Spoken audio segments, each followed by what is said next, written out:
I'm Bonnie. Welcome to Tarot with Bonnie and Peter, where we take the mystery out of the tarot and help you bring this ancient practice into everyday life. In this podcast, we'll talk about life, tarot, and everything in between. So grab your tarot deck, get comfortable, and start your journey to tarot with Bonnie and Peter.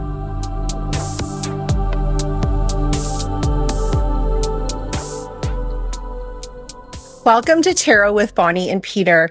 My name is Bonnie, and today we have the absolute pleasure of having Susan Chang on our podcast. Yay! Thank you for having me. We're so excited and humbled and honored that you're here.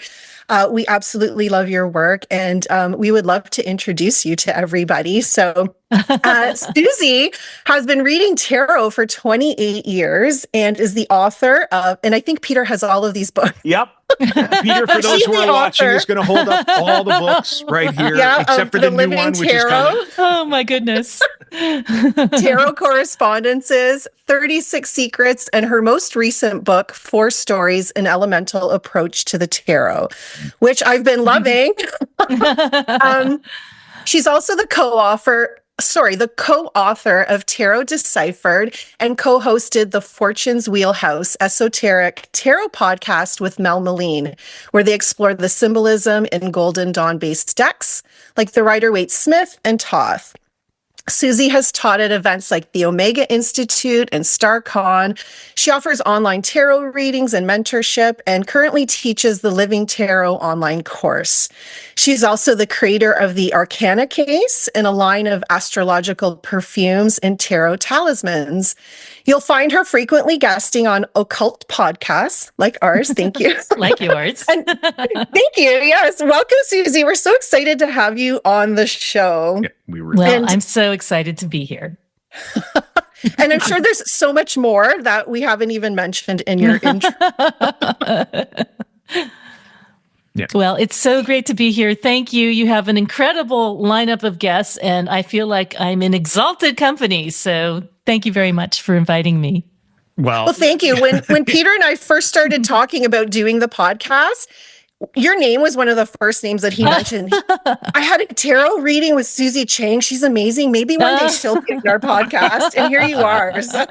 Exactly. Well, it wasn't just that, because, and I'd mentioned you've been a fan of sort of revisiting your podcast with Mel Meline over the years. It's a great source of information.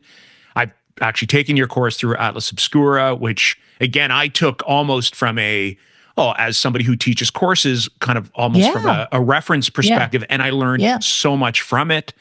And then, of course, you're the first guest, actually, that we've had where I have everything that you have put into print, including 36 Faces, which would have been partly the inspiration for your book, 36 Secrets, or not necessarily inspiration, but kind of has that link. So, yes, absolutely. I mean, I talk about doing that fanboy thing when come on, but for you it's genuine, because I at least in the last few years, you have been a practitioner whose practice has really resonated with me. So thank you. I'm really glad to hear that. Thank you for coming on. I'm really glad to hear that. So and I'll just for those, because we'll ask you for sure where that came from. For those, because for me, I'd summarize your practice as like there are two things. There's a depth and an accessibility that goes with that. It's like you go probably as deep as, if not deeper than, almost any current practitioner with the tarot but yet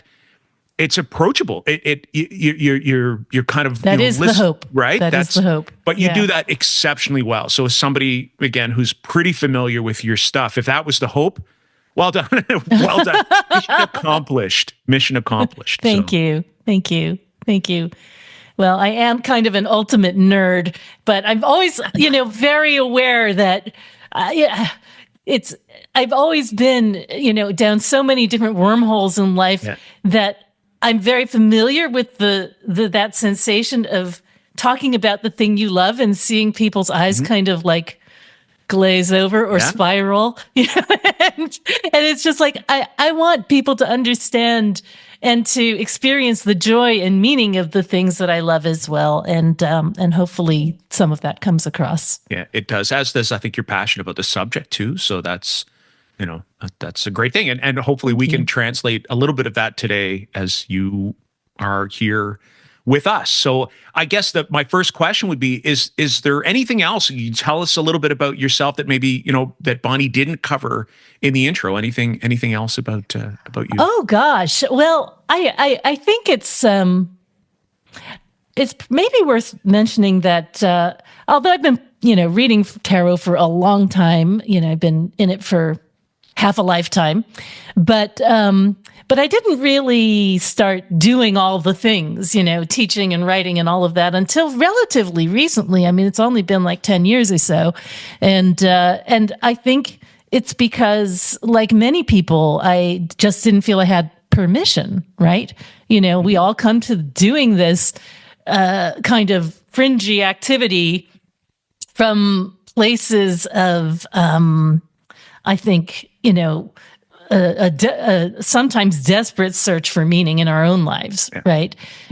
For like many people, I sort of started out kind of going on the sort of normal mainstream track, trying to do things that I could put on my resume and not be embarrassed about, And so I started out in publishing because that's a very socially acceptable job. And, by the end of my 10 years in publishing, I was, kind of at 4 p.m. would roll around and I'd start, looking up recipes for dinner and casting astrological charts and, getting on the baby internet and looking for other tarot readers, there was not a lot back then. There was, I was living in New York. So I got to know Walden Ruth back then. But I was like, no way am I going there. I am not an astrologer. I am not a tarot reader. Other people do that kind of thing. So, so from publishing, like my big step away from legitimacy was to be a food writer for a while. I went to cooking school and I thought about opening a restaurant and I ended up being a food writer for all the years that my kids were small.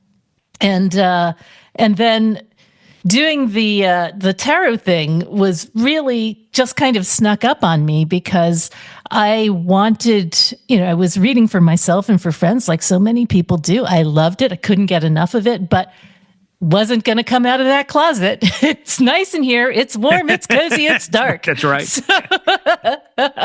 So it wasn't until like 2014, and I discovered that there were, tarot groups on the internet, and there was this whole conversation going on, and I wanted to be part of it.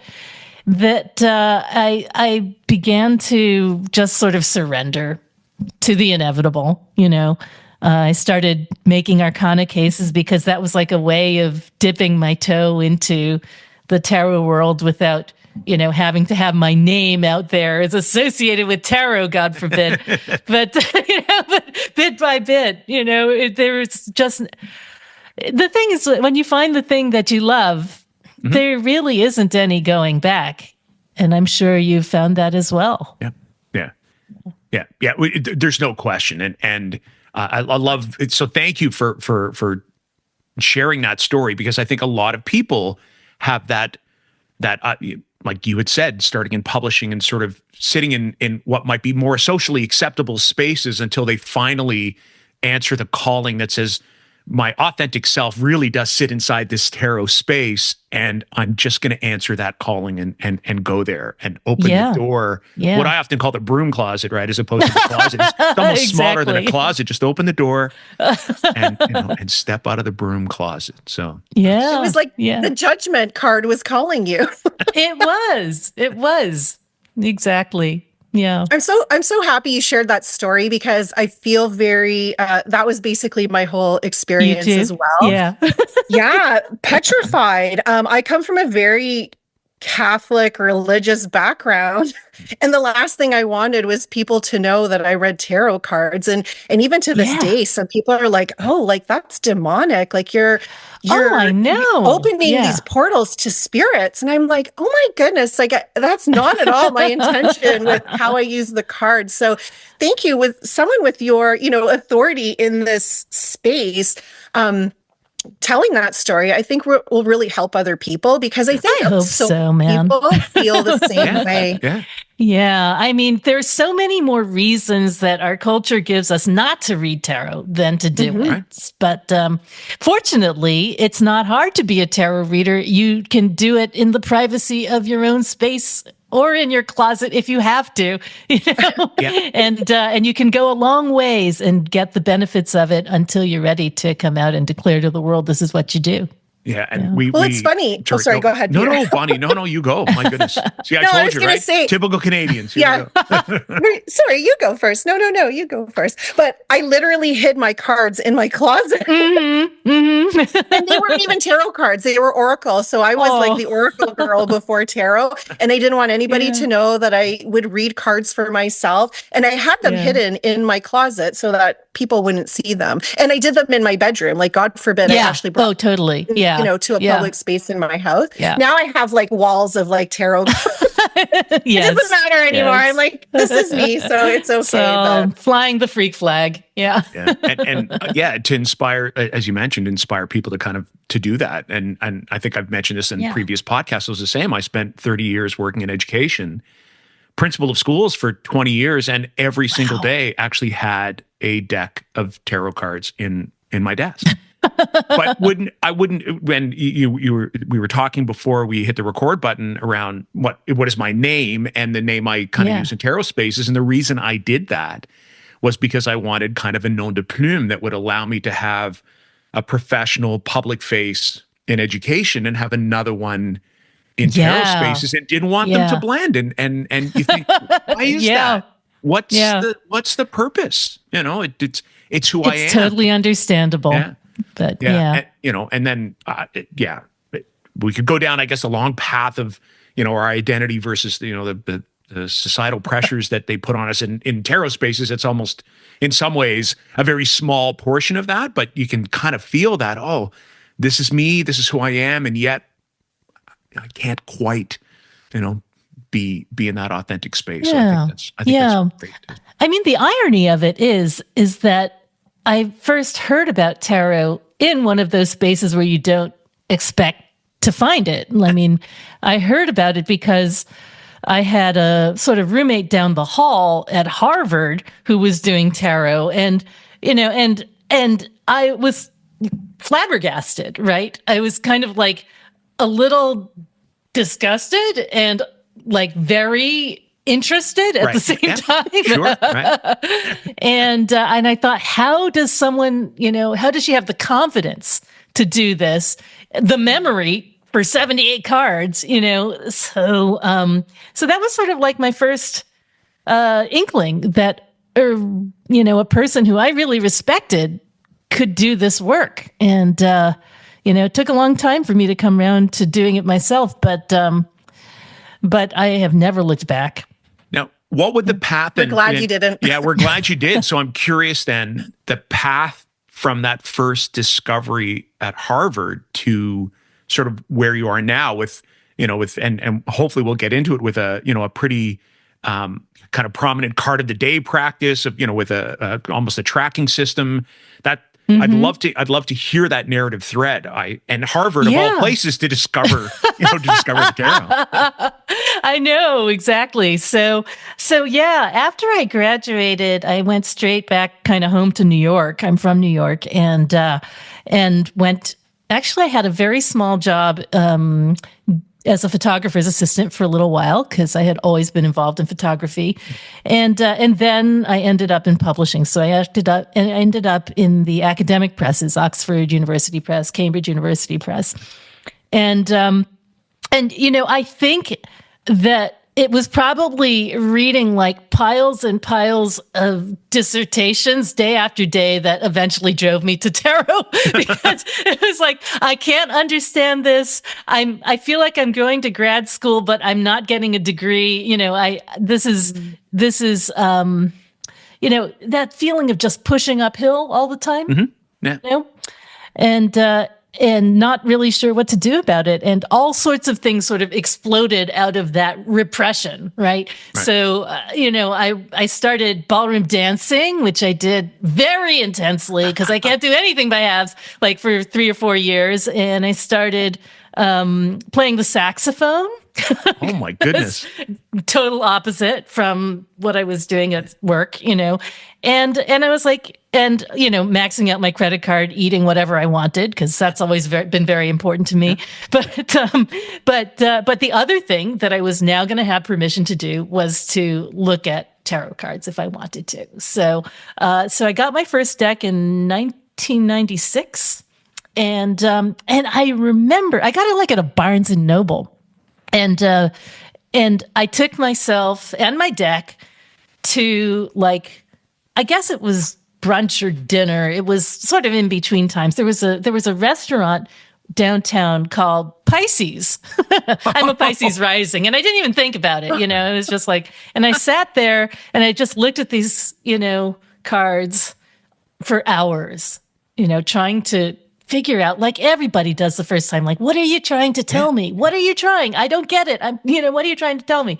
So that first year or two was really quite challenging with tarot because, at first it's just, you're kind of riding off the high of these images, right? But you don't necessarily know what you're doing. And the more you want from them, the harder it is in a way, because you're trying to deal with your own sort of, epistemology, your whole way of getting knowledge out of the world, which is for the most part inappropriate, for reading tarot, right? Right. So, and I remember that, like, feeling these other parts of my brain kind of coming online for the first time, and that sort of trust fall that we all do to read tarot. I remember feeling like sensations in my hands and in my body, which I was like, hey, what's that? There's this sort of electric feeling when I was reading the cards.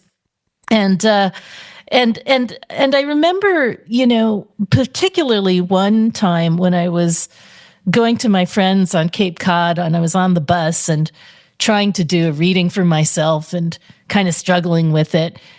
And it was like, I don't know what you're trying to tell me. Should I just give up? And I was literally ready to throw it all in the can at that point. And I drew 2 cards, and they were the Magician and Strength. And I didn't know what they meant, really, but I looked at them and I saw the infinity signs, and they just looked so numinous to me. And I was like, okay, we'll give this a try. Right? So, And so from there, I did... I would drop in on Walden Ruth from time to time at the tarot school. I started doing a little bit like a moonlighting, in Hell's Kitchen where I lived. I did, that's a great place to read tarot. I went to like a cafe and I would just sit there for tips, and people would come in, and, it's the theater's district, and everybody's got problems and stories and drama, literally. So I would do that. And then I would go back to my McJob during the day. So, and then after that, there was a long period where I just kind of did it for myself, because I moved up to Massachusetts, got a house, started having a family. And, for 20 years or so, 15, 20 years, it was like, do it when you have a chance, when the kids are at school, right? But really, the card of the day practice started when I started just talking to people on the internet about tarot, and and there's only so many spreads you can do for yourself. You get tired of your own problems. Because they keep showing up, right? They keep showing up, And sometimes we don't listen to the tarot when it's we don't listen to the cards, exactly. Right? So, so I just decided that I was going to do this card of the day draw, which, many people do. And I had a friend named Peter at the time who was in Australia, and he would draw his cards, on the opposite time of day for me. And so we had this like ongoing conversation where we could kind of compare and contrast, and I loved it. And it was actually from him that I started, learned to draw 2 cards instead of 1, because, you know, he's like, well, they can have a little conversation. And it was like, okay, I'll try that. So, yeah, I started that in 2014, and I pretty much haven't missed a day. You know, I mean, I'm a little OCD about these types of things. I've had a diary I've kept every day since I was 11. So, you know, it's that kind of like, once I say I do something, kind of got to do it. Right. So, so yeah. And then I think it was like in 2018 or so that I started writing a spell to go with them based on the correspondences. This whole thing with correspondences kind of came together because of talking to Mel Moline, who was also introduced to me by my friend Peter in Australia, though she lives 40 minutes away from me in Massachusetts. So it was one of those weird things, kind of like you guys, like we live so close together, and who knew? So, That's right. yeah. So yeah, we started talking, and then I was like, you know what? I learn by doing. So I want to really understand the symbolism and the correspondences in these cards. I don't see anything except for 777, which is impenetrable. So why don't I do a deep dive and figure this stuff out? And I would love to do it on air with somebody. And I asked Mel, who happened to have just gone through some like astrological transit where she was saying yes to everything, which she never does. So you caught her at a good astro time. Then. I did. And she was like, okay. So that's how Fortune's Wheelhouse started. And Tarot Correspondences literally grew out of Fortune's Wheelhouse because needed the resource. You know, it was just not there. So I decided to take all those spreadsheets and put them in one place. And that was Tarot Correspondences. Which is an incredible, like it is a phenomenal resource. I would suspect that for anybody who's working with any kind of correspondence, that it's on their shelf.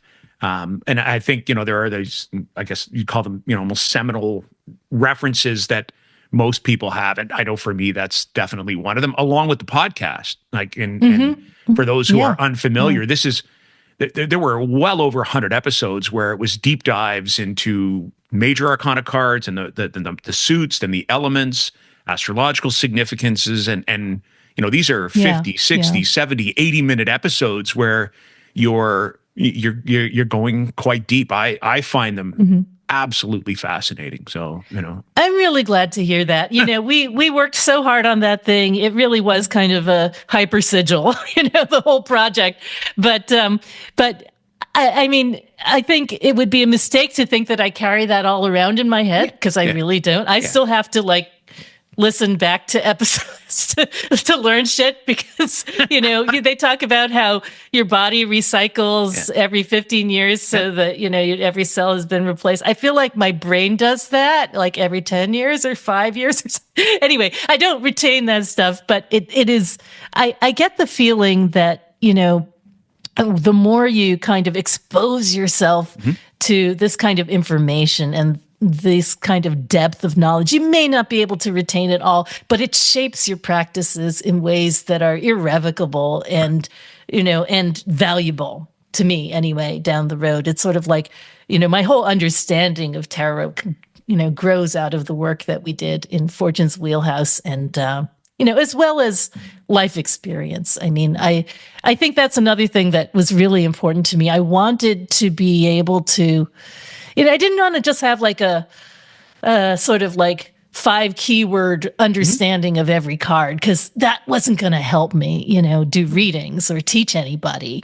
And I think the most important teacher we all have is tarot itself. You know, I mean, those cards that you draw every day are like a freebie. They'll tell you what they mean if you just pay attention. And that's what the spreadsheet's for, you know, just to see every day what tarot has to offer you, and keep your eyes open and expand the sort of sphere of knowledge, the constellation or cloud of cognition that surrounds every card, till you never come up dry.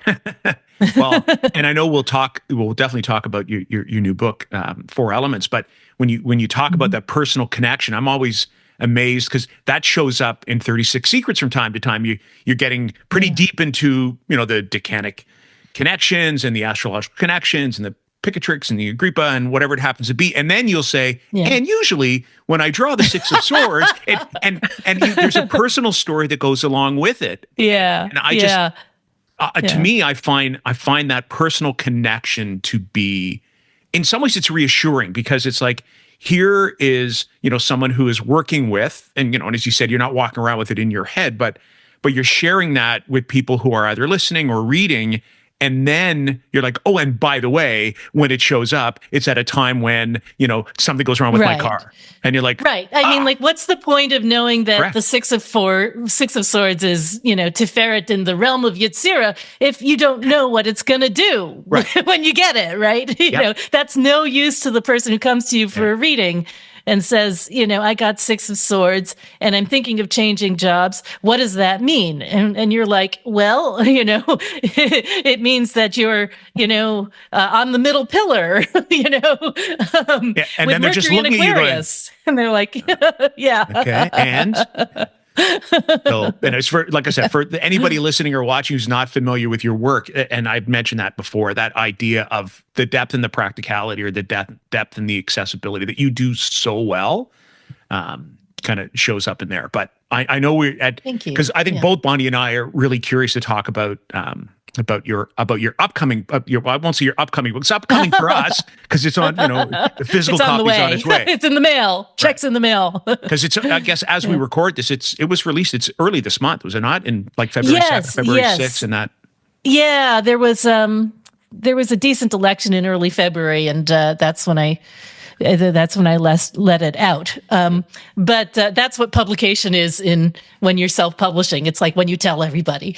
So, but Fourth Stories has been, really a very special project to me because it kind of grew out of the idea that it was a conversation I had with Mel, actually, in the Two of Cups episode of Fortune's Wheelhouse, where she was talking about, like, what if the Hanged Man, and which is correlates to the element of water. What if the Hanged Man and all of the Cups cards, which are watery, what if they all have something to do with each other? What if the Judgment card and all the fire cards, and so on and so forth? And I was like, that's very interesting. And then, like, over the years since then, that idea that there could be a through line just kind of stuck with me. And, and it was like, what if fire itself has an affinity for certain kinds of stories? Right. What if water does? What if air does? What if earth does?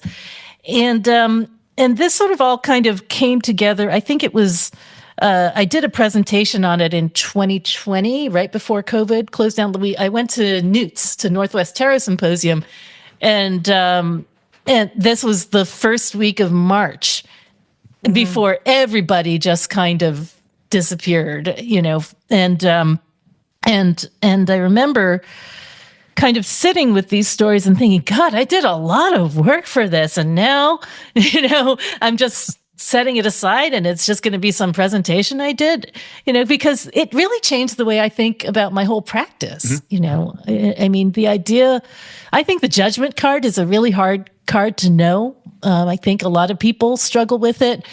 And, the idea to me that the Judgment card could maybe have something to do with the things that make us feel heroic, make us feel mythic, make us feel legendary, that made sense to me. It's like, and it's the Judgment card because, it has those resonances with with Judgment Day, with what happens when you've lived a whole life and you have to report on it. And that in turn had also sort of just added up with my life experience, where I have drawn that card for people when they have someone they're concerned about who's at the end of their life, and they're kind of wrapping it up and asking what it all meant, right?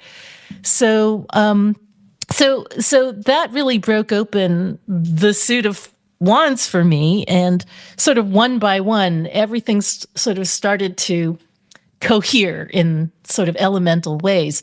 I mean, when you think about the elemental majors, so that's the Judgment card, the Hanged Man, the Fool, and the World. Each of those, you can break them up into their component zodiacal signs. So, for example, the Emperor for Aries, and the Strength card, Strength or Lust, for Leo, and the Temperance or Art card for Sagittarius. And if you look at those as a trajectory, you learn something about them and the Judgment card and the decanic cards, the 2 through 10 of Swords, as 10 of Wands that they're associated with. So, like just the puzzle of working that out and seeing how all the pieces fit together and struggling with what didn't seem to fit, to me is like one of the joys of correspondences. Working with correspondences, they aren't always going to be obvious on the surface of it, but you're drawing like a neural map that creates this web of meaning that lights up when you do readings. So that's what I love about it. Yeah, and sometimes those. Sorry, Bonnie, go ahead. No, I'm going to go into a long story. So if you have something that was more okay, then I'll just, because I always think, and the example I always give when either I'm teaching or I think I probably mentioned it a couple of times on the podcast is Cancer in the Chariot, and you're like, how does that work? And then you just discuss the idea of sideways movement and the idea that there's, or potential movement if you're looking at a card where we're not sure whether the chariot's moving or not, and all of those kinds of things. And then, what's the chariot? What would the charioteer's purpose be? Well, it might be to protect home. Oh, we've got that secured. Like all of those things that at first glance you might be like, who in that? You're like, what? Like, what's going on here? But then I think when you open yourself up to those sort of discussions, I always think in like all that Frere model kind of thing, that the connection and the things that do not connect, they still help. Yeah. They still help attribute to learning. Exactly. It's the mirror versus window problem. Is the card a mirror or a window? And I think, correspondences offer a very particular kind of window that allows you to see different things than you otherwise would. Yeah. And sometimes they're people who were playing with the tarot and other esoteric systems in some ways, saying, we got 12 elements here. Hey, where can we find 12? Like it sometimes feels like that's, 22 letters. Wonder where we can. Oh, there we go. Right? Exactly. Yeah. Yeah, anyway. Justification after the fact. Sometimes it feels that way. Yeah. And then, I think I always start with the assumption that the deck contains everything, right. That it's a microcosm of the whole world, and how you divide that up or what you see in what particular drawer represented by each card, it's up to you. And there's some commonalities between tarot readers. I mean, we all have a sort of a sense of what the 10 of Swords might be, but it doesn't necessarily mean it's the same. There are different things in that drawer, and that's okay as long as you have something that adds up to everything, right? Yeah. I was going to say, Susie, that there's so many synchronicities I'm experiencing right now in this interview. When you were talking about that you were a food writer, Peter and I both love food, and I used to have I owned a professional cake decorating company. So like, oh my God, wow. Yeah. So when you're talking about that, I'm like, oh my gosh, we have that in common. But what I was going to say is that I love the elemental approach to tarot. That resonates really deeply with me. I don't have an astrology background, as Peter knows. Like I'm very basic on astrology. But I connected so much with the tarot through the elements. And the funny thing was, a few years ago, I was taking a yoga teacher training called 5 Element Yoga by Jennifer Reese. And it was all about how we can balance the elements within our own bodies, because we're all made up of all the elements. And that was using spirit as well. So the same elements that you spoke about. And at the time that I was doing that, I had lots of homework and I was really focused on that. Something came up to do like this card certification course. And I'm like, oh, well, I read cards. So now maybe this is calling me that I should be reading cards for other people. But tarot wasn't part of my practice.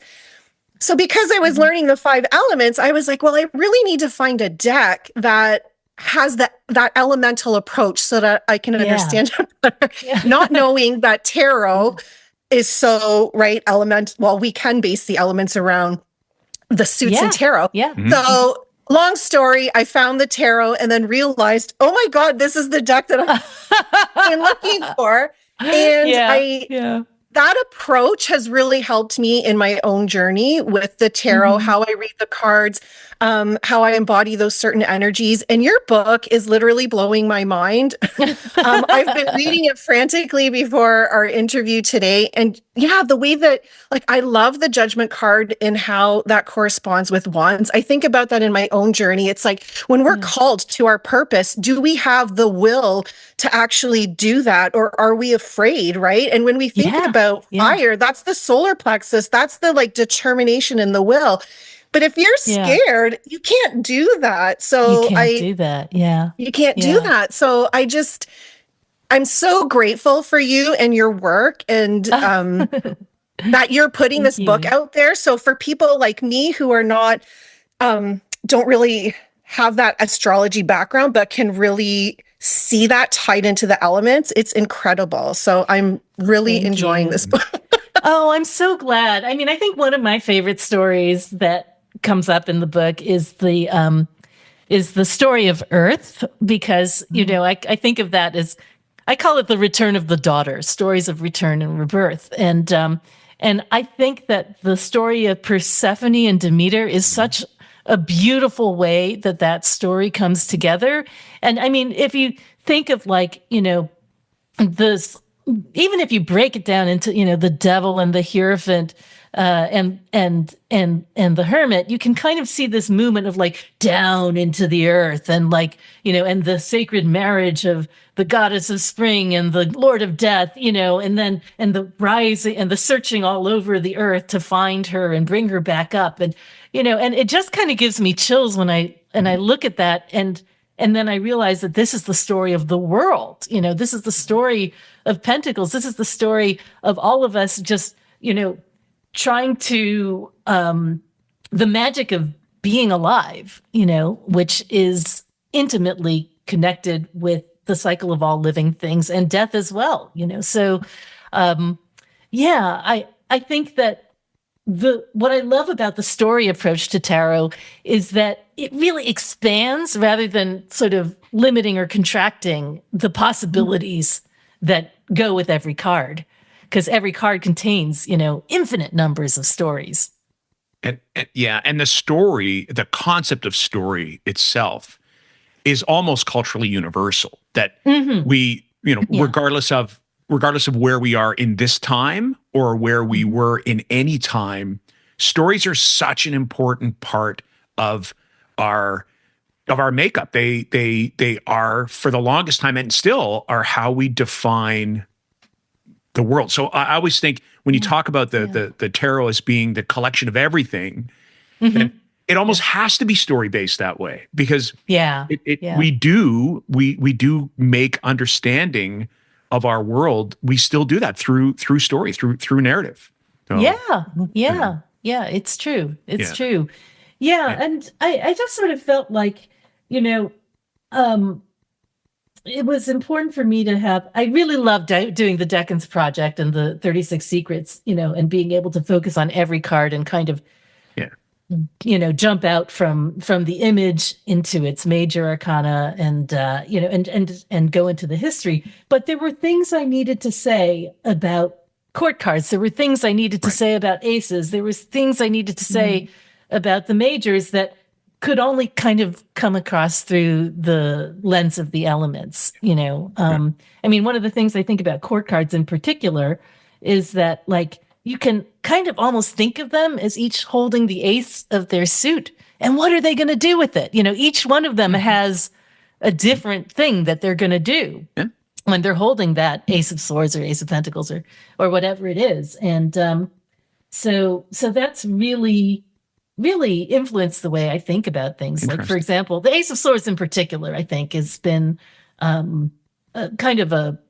I've had a revelation about that over the course of writing this book and just working with it. I call it the blade of attention. And, I was listening to a politician the other day who was talking about how, in general, like the social media and digital environment we live in has kind of caused a kind of intention fracking, where we're just kind of always in a state of static, right?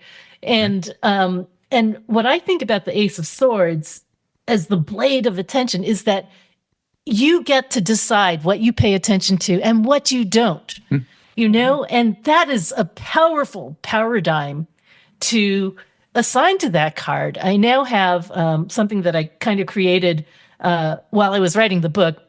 I have this tarot image magic experiment group that's composed of people who have graduated from the Living Tarot class. And we just do experiments every month with like tarot imagery and magic, basically. So for one of those occasions, I created with a jeweler friend of mine, a little ring that has an Ace of Swords on it. And that's my ring that I wear when I'm writing. So, you know that writing is the worst thing in the world.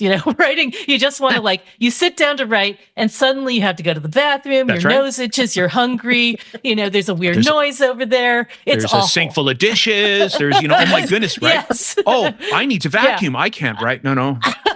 Exactly. Mm-hmm. Anything but writing. So everybody needs help when it comes to writing. And so the purpose of this ring is to say, I get to choose to write right now, and everything else will fall away. And then if, inevitably I need a snack real bad, I take off the ring and I put it away, and I don't put it on again until I'm ready to write. So, and to me, that's the power of the blade of attention. That's this idea that you can reclaim that intellectual, sort of airy, focus to do what you need to do. And air is weird that way because it can be, the mind is so easily distracted. It's like air. It goes this way, it goes that way. There's nothing holding it in. But it can also be powerfully directed like a gust of wind. Right. Or like the ocean currents that, the prevailing westerlies. It can be directional if you can harness its magic. So that's something, just in one example of many, for me, of how the elements have changed the way I live my life. Wow. And you're almost describing, and my apologies if I'm putting words in your mouth. What I'm trying to do, I guess, is almost internalize it and then paraphrase. But it's almost like as if it becomes somewhat talismanic when you talk about going from, absolutely, Ace of Swords to the creation of a ring to I'm going to embody that sort of attention into something physical. And then sort of remind myself that I'm going to draw on what one of the aspects of the Ace of Swords meaning to me when I actually need to draw on that. And when I recognize it is not there, I take it off, I go and make myself a snack, and then I come back. Am I understanding that the intention? Yeah, absolutely. Absolutely. And I think that, the elements are all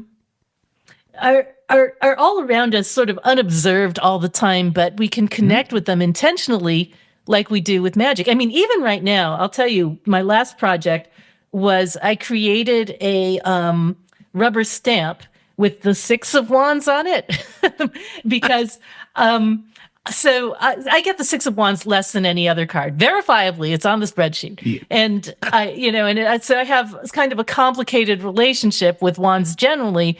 But one of my beliefs about the Ace of Wands is that this is the Ace of Wands. This microphone is the Ace of Wands.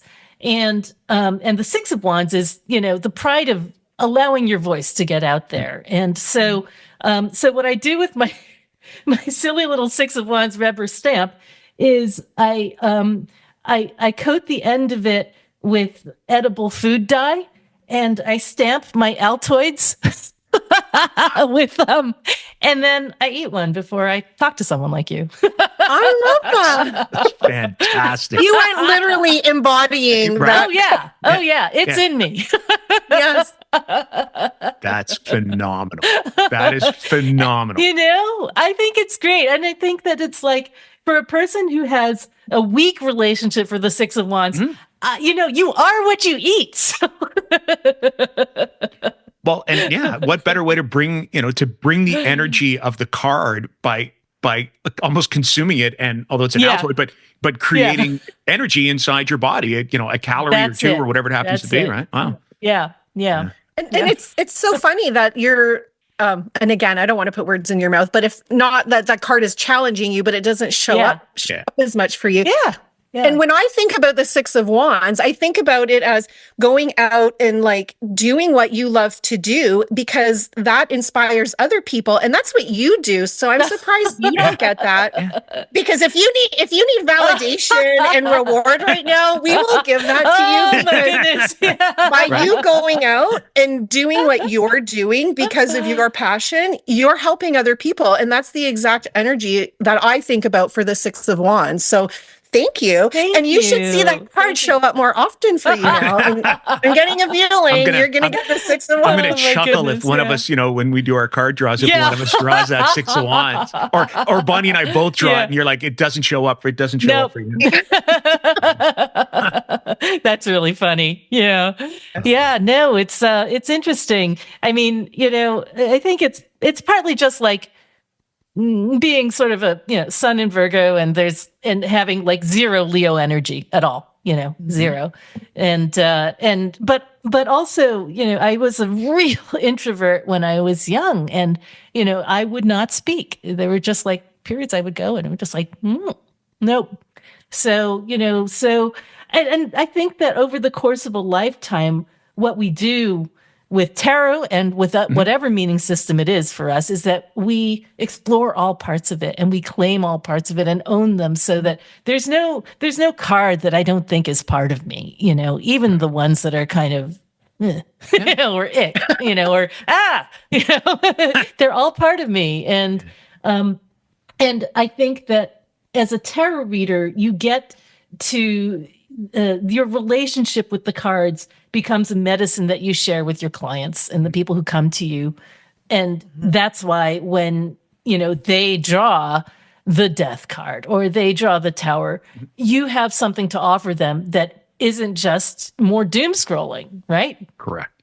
Yeah. Yeah. And the doom scrolling is easy to do, right? Especially in this current environment where there's so much of it. Oh my God. It's easy to jump onto that, I'll say bandwagon, for lack of a better word, as opposed to, and you mentioned the tower card. I've mentioned this before. It's actually one of my favorite cards in the deck. I actually have a t-shirt that has, the card 16 on it. Now it's coffee instead of the tower, but I love it because I think that there are literally times when we need a tower moment. We need that lightning strike. We need something that needs to be torn down. If it's not working, it's got to go. You got to throw it out with the trash. That's how it is. And sometimes that perspective, when people are going, oh my goodness, it's cards like that scare them away from the tarot. They look at the death card or the card that shall not be named, depending on the deck that you're looking at. Right. Right. That's true. I really think that, for you to draw a card of the day, for anyone to draw a card of the day is an act of bravery every day, because you're holding the whole world in your hands and you're saying, give it to me, whatever it is, I'll take it, and then I will make something out of it, whatever it is. Yeah. Yeah. All right. Wow. Absolutely. Speaking of cards, I mean, like Susie, we could talk. Like if you would ever come back to our podcast, we would definitely have you back, and we could talk to you for 3 more hours. Yeah, because I'm thinking of all the things. I'm like, oh, I know. all the questions I didn't ask. I know. We'll have to do we want to draw our card of the day? Yeah, we should draw our cards. Okay, Susie, we let our guests go first. Do you want to go first? Goodness. All right. While you do that, I'm gonna shuffle. Yeah. Exactly. Yeah, I'm shuffling too. I already drew my cards of the day, which were the lovers and the death card, actually, which is fun. Now, do you draw from the full 78? Oh yeah. Oh wow. So two big heavy majors. But I will draw one now, and we will see what we get. So I'm going to draw as well and just set it aside. Yeah. And set it aside. Smile. I know. I try very hard not to second guess and doubt myself when I'm drawing. This has taken decades to come to terms with that. Okay, what did I get? Oh, it's the 9 of Pentacles. Okay. There we go. Love that card. So So yeah, do you want me to talk about it, or did you want to talk? Show no, you go ahead. First, By all means, please. Yeah, we'd love to hear your thoughts on it. So, so Nine of Pentacles is a card I really love, as many people do. I mean, it's not one of those ones that like there has to be a little getting to know you period or like acquired taste period. Nine of Pentacles is easy to love because it's easy to look at, right? And I think that's part of this card. It is the Lord of Gain is the Hermetic title of this card. And that makes sense because it's the one right before the 10 of Pentacles, which is the Lord of Wealth. So you gain before you achieve wealth. Mm-hmm. And I love this card because to me, there's a self-sufficiency about it. There's a groundedness about it. There is a very strong feminine energy about it, which is not surprising because Venus rules the decan, Virgo too. She is in her fall, or in her fall, yep. And that to me is represented in the card by the fact that this beautiful environment is a walled garden. So it is abundant, it is gorgeous, it is perfect, but it's a little lonely, possibly, right? And there's also the possibility of perfectionism gone wild in this card. So I really love this card. Some of the images I like best on it are the falcon that she's holding and the snail. The falcon representing perhaps one of many things, her need for control, but also her skill in managing this thing, which is incredibly naturally wild, but and powerful, but which she has come to have this relationship with, and the snail, because pentacles are slow and good things take time. I actually have a spread in this book. I think it might be the last spread in the book because there's a section of spreads that's 12 spreads at the end called The Falcon and the Snail that is based on this. Okay. And where you can use the cards to figure out, what comes naturally to you, what comes really fast and dives like a falcon, and what takes time, what needs to grow. So yeah, there's more to say, but I don't want to hog all the time. Well, you can hog as much time as you want. I'm just like, oh. Of course there is. You were, co-hosting a podcast where you were an hour talking about cards, so I'm sure there's more to say. I'm sure there's more to say. The falcon is always interesting too because I think it's also hooded, so it's the idea. So that because you talk about that from the walled garden, and I thought that was really interesting because there is almost a restrictive quality to that card where we talk about abundance, because I see the Venus connection in that card from a visual perspective as well, because I will often call that the little Empress card. Yes, the little Empress, indeed. Yeah, and there's also that quality of, I often think of this card as value added, polished added. Like if you take the whole story of Pentacles from Ace to 10, you're making things, you're producing them, you're reproducing them, and then you polish them until they have a value which you can take to market in the 10. Yeah. No, look, you don't have to tell me, but because I'm actually studying. I won't say I'm studying to be a sommelier because that would be, but I've started studying wines. Wow. And that whole idea of the process of time to value is huge. Huge in that market. And that was one of the things I thought about actually when you're talking about the elemental stories in four elements. I'm like, oh my goodness. Wines contain the four elements. They're all there, they do. Anyways. Bonnie, what about you? Nine of Pentacles. I know. I was just like, what could I add to that? Nothing really. But what I will say is that I love how you talk about maybe perfectionism. And when I see the Nine of Pentacles, for me, it's like, look how far you've come on this journey. And now you're at a point where you can really enjoy what you've created. And I think sometimes, especially as women, because we do tend to be perfectionists, like, well, maybe it's not so perfect yet. Like we don't give ourselves permission to enjoy what we've created. Oh, that's so true. Yeah. And I do see that card as like, it's okay.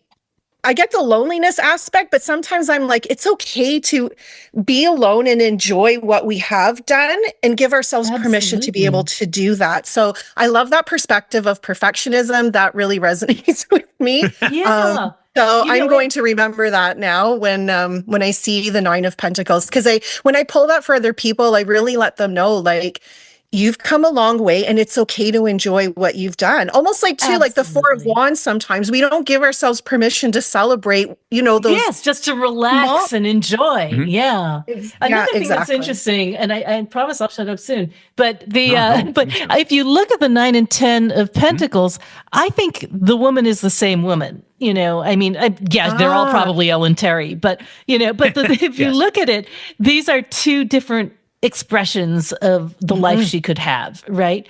And so, sometimes I'll do readings for people where I will shuffle the 9 and 10 of, it's like if someone's like, I have a good life, but I'm lonely and I want someone in my life, I'll shuffle the 9 and 10 into the deck, and then I will find them again, face up, take all the cards that fell in the middle, and build a bridge from the 9 to the 10 for them so they can get there, which I think is a really powerful use of this. But, but they are both really good ways to live a life,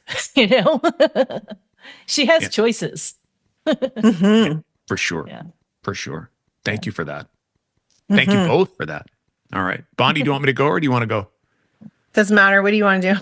Well, I shuffled and drew and then I smiled only because I drew the Two of Cups. Oh, you did. Which I thought when you were talking about the episode that sort of inspired the book. Right. I kind of smiled when it came out because I was like, huh, that's, if the tarot has anything, it's I'll say a sense of humor and a sense of practicality and connection. Yes. So, Yes. That's so right. for there's always a word I think of when I draw this card, when I draw the Two of Cups, and it's covenant. But I'm going to kind of go practical first, actually, because I always think, when we've been talking about the tarot through story, and for me, I actually have two very important people in my life who are celebrating a birthday. Now, there's no Pisces. We're in Pisces season. Yeah. And I'm not, I know my wife is very particular about, disclosing anything about her chart, but she's already said she's a Pisces. So it's not like I'm coming out and, declaring information publicly. But both my wife and my son actually have a birthday on the same day. And we're going to be celebrating both. And for my son, it's his 30th. So I'm working on ways today, actually, to try and celebrate both of those, but in a sort of in a dual way. So looking at how my wife and I can celebrate her birthday together, and how my son and I can celebrate his birthday together. So that element of celebratory duality almost. Yeah. And then I also think because we're talking Cancer 1, so we've been talking about decans ruled by Venus. So we have that idea of kind of home and emotion and care and compassion sort of blended with the permission of, pleasure that comes from that Venusian connection. So I think, well, a birthday celebration with people that you love is a great way to connect those two pieces. And then, of course, trying to find a way to do so, in sort of that pair setting. I'm not going to give too much away, but big birthday for my son. So I'm actually taking him to Europe. Him and I are going to Europe, just the two of us. Wow. He does not yet know the destination. I was going to say, don't spoil it for him. I won't, but I will reveal it to him when we celebrate his birthday soon. He'll know what's going on. And the same thing, sort of a very Venusian kind of celebration for my wife as well, that just her and I are going to experience as well. So that was where the card came from. So maybe not quite inside that interpretive basket, but more linked to that concept of story that really can come, and personal connections that come from the cards. But I'm going to stop there and ask either one of you or both to kind of jump in and offer insight for the Two of Cups. Yeah, I mean, I loved what you had to say about the Two of Cups, and it really reminds me of kind of my current situation with the Two of Cups, which is that this year I'd gotten it so much, and this is not a card I often get, but it's really just jumped. And I'm pretty sure that's because we're empty nesters now. And so it's really, the emphasis has really been on the two of us, me and my husband, doing everything together. And it's been, we've been together for, let's see, like 20, almost coming up on 27 years. And, and it's sort of like, you don't realize until the kids are out of the house what a damper that is, on your ability to relate to each other as two human beings, as opposed to co-parenting, right? So, so that's been like a wonderful reawakening of who we are and, what we have to offer each other, which I think is kind of the essence of that card. Yeah. What do you have to offer me, and what do I have to offer you? Yeah, there's a real reciprocity to that card, isn't there? That's well, the twos in general have that sort of reflective reciprocal quality as well. Yeah. Right. Thank you. Bonnie, what do you think? Two of Cups. Yeah, I love. At one point, I was going to get a tattoo of this card. I went with another tarot-based tattoo, but because Yeah, it is. It's such a lovely, lovely card. I'm going to be I'm not quite there yet, Susie. My one daughter is leaving for college in September, and then we still have another daughter at home. So I'm kind of dreading the fact when both of them won't be. So I offer you my support in that respect. Yeah. But yeah, with the Two of Cups, and I do this with the lovers as well, I really see that as an as well, like, that mutual friendship, love that we have for another. But I also relate that to my own personal relationship with myself, right? So it's like this idea of self-love. A lot of times we project how we want to be loved onto other people, or, we're trying to look for external validation about like, oh, I'm worthy because you love me. But how do we actually show up, and how do we love ourselves? And then we can attract those relationships through partners or friends or, business associates, whatever. So when I get that card for myself, I do think about my husband or, friendships that I have. But I often think, I'm like, okay, Bonnie, where do you sit with your own relationship with yourself? And then because it's cups and it's water, right? It's that receptive energy, that nurturing energy. So how can I be more compassionate with myself? How can I be more nurturing to me as I would be in those other relationships that are really meaningful? So that's my own little... Yeah, it's interesting. I think one of the things that comes to mind for me when you say that is that caduceus at the top, and the way that the relationship is healing, and that can be a relationship with ourselves as well as with other people. Yeah. It's interesting bringing to that image. So for those who are unfamiliar, it's the sort of wrap around, like sometimes it looks like a medical symbol. Anyways, you're right. And then it's also it intertwines. So is it intertwining with someone else? Is it that idea? That's where I get the word covenant. It's because of that symbol where you've got almost two things meshing into one. Or as Bonnie said, is it the idea of that self-love? Am I sort of intertwining with, different aspects of myself too? So, yeah. Wow. All right, Bonnie. Okay, you both picked such beautiful. What's that? Is that the Ten of Swords? Is that what's coming out? No, it's half. It's half the 10. It's half the 10. Oh, we have literally gotten Is it the 5? We've gotten. It's the Five of Swords. Venus decans. Every one of them. So I'm using Earth Woman Tarot by Tarn Ellis. A really beautiful deck. So here we see 3 women in the card. 1 woman is holding 3 swords. 2 are walking away without swords. So this card holds a special place in my heart. I'm a 5 life path. So all the 5s really teach me and on how sort of I go through life. So when I see that, and again, when I talk about these cards, I talk about my own personal connection with them, but the 5 of Swords to me is really how I view defeat or failure. We've all had times in our life where we may perceive that we failed at something or feel defeated, but do we let that emotion drive us, right? Like, do we let that one particular point in our life define who we are? So do we move through life feeling like a failure or always feeling like we're defeated? So this card really reminds me to be like, those are times where we can learn. And Yeah, and it could be specific. If something is happening and you're having an argument with somebody, do you really have to win that argument? Like, not all battle, you have to win every battle, right? So it teaches you that, like, sort of restraint and walking away when you need to walk away, but also walking away from those beliefs or those things that we tell ourselves that aren't helpful, in how we live our life. So that's always a reminder to me to, that I need some more strength and not be defined by those moments that, that things haven't worked out in the past. So, yeah.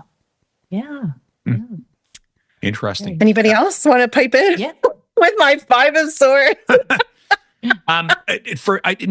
Because I know you had mentioned the idea of Venus, so I'm going to kind of leave that astrological connection to you, because it is sort of interesting that we've had those 3 connections. But the only thing I think, and I think I've mentioned this before, because I think this card, we talk about cards that come up from time to time, because somebody was asking, I had a mentoring student actually who was asking, do we draw the cards randomly every episode? And we do. So sometimes we actually get cards that show up more than once, and I'm sure this one has.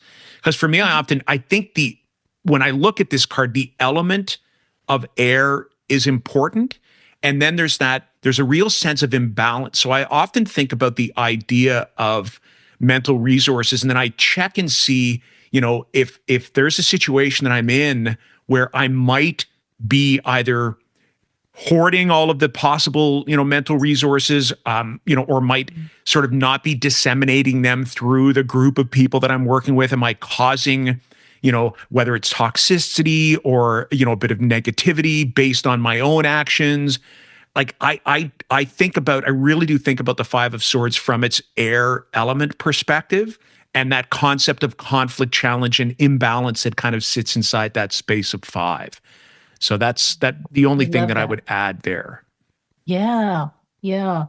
So just to pull out the 3 cards that we have gotten here. Right. So we've gotten the 9 of Pentacles, Venus ruling the second decan of Virgo. Yep. 2 of Cups, Venus ruling the first decan of Cancer. Yep. And 5 of Swords, Venus ruling the first decan of Aquarius. 3 out of the 5 Venus decans, which is kind of remarkable.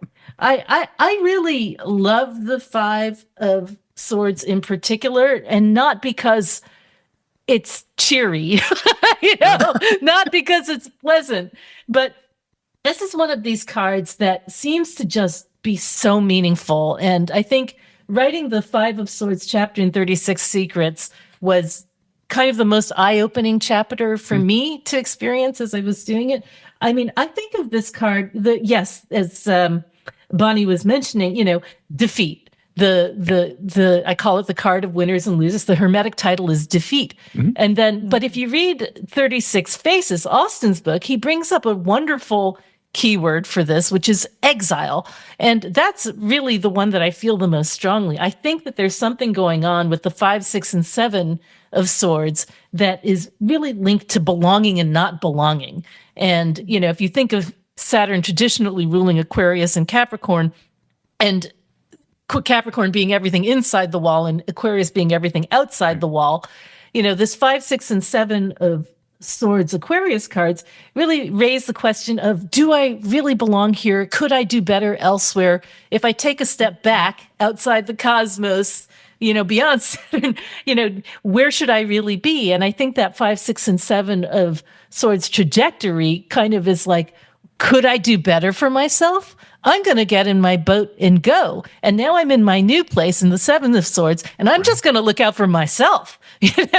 So there's that whole sense of solving a problem in under difficult circumstances, which I think is one of the powers of air, and that's why it's at the heart of that suit.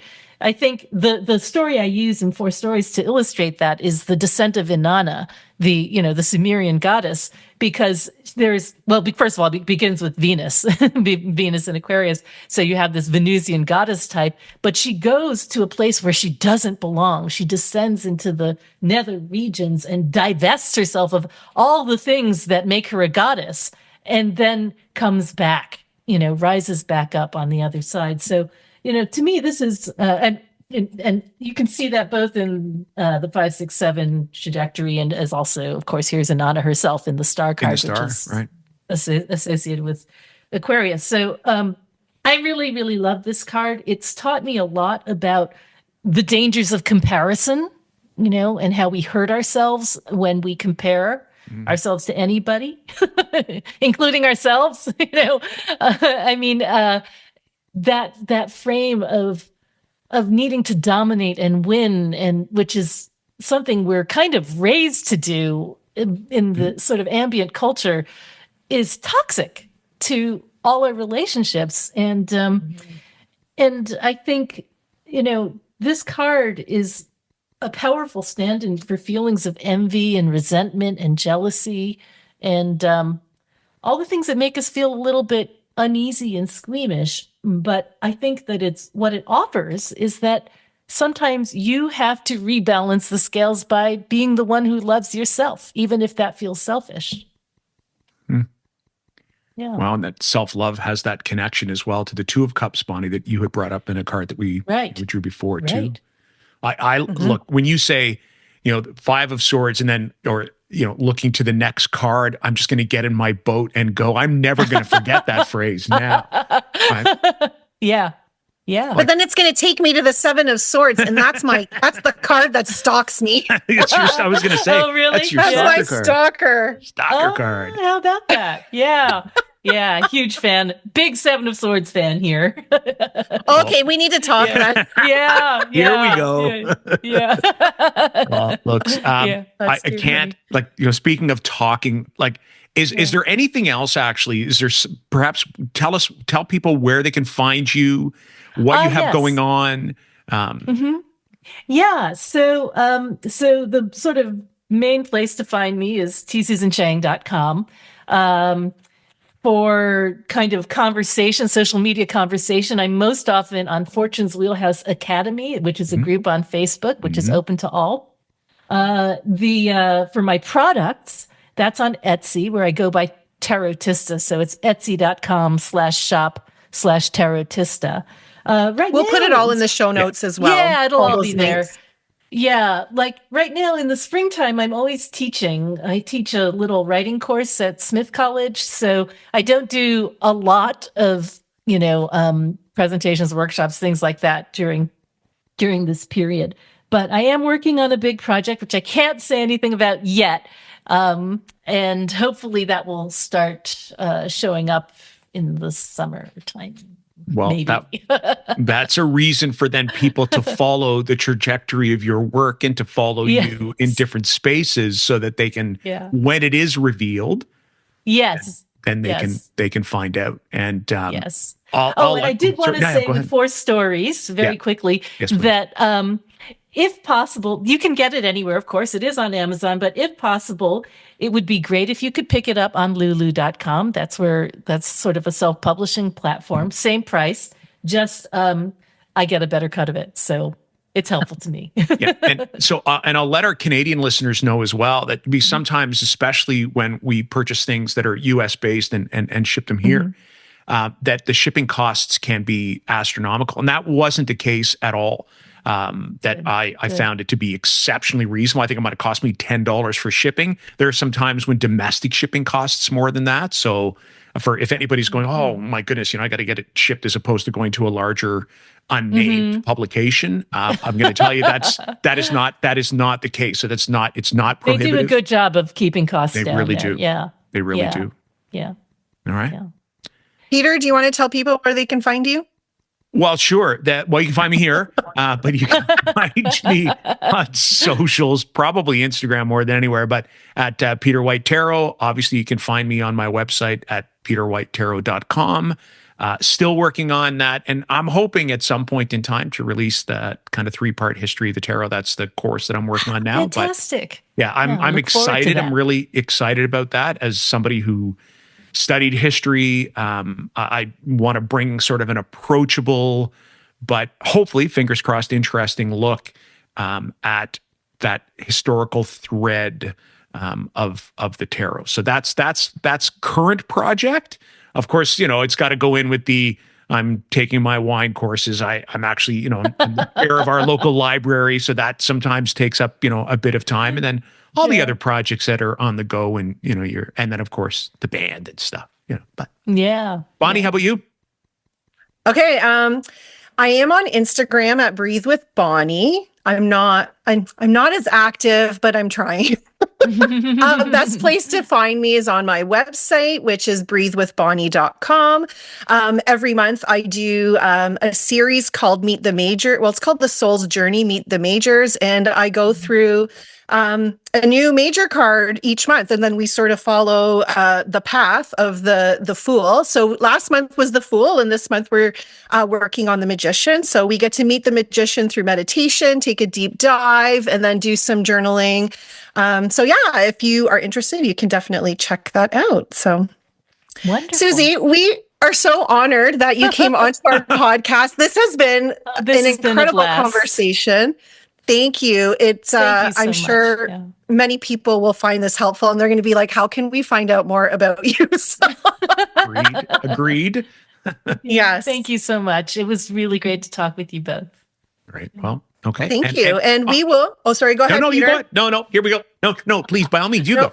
I was just going to say bye, so you can finish us off there, Peter. All right. I was going to do the same. I was just going to say to everybody, thank you so much. Remember, always helps us out if you like, subscribe, comment, and engage, or even share as well with people on whatever platform that you're listening or watching on. If you share with like-minded people who you think would have an interest in the tarot, we would very much appreciate that. But we also want to thank you so much for spending the time with us. I will also echo Bonnie's thanks to you, Susie, for coming and joining us. On that note, everyone, thank you for coming to our spaces, and we'll see you again on Tarot with Bonnie and Peter. Bye for now. Bye.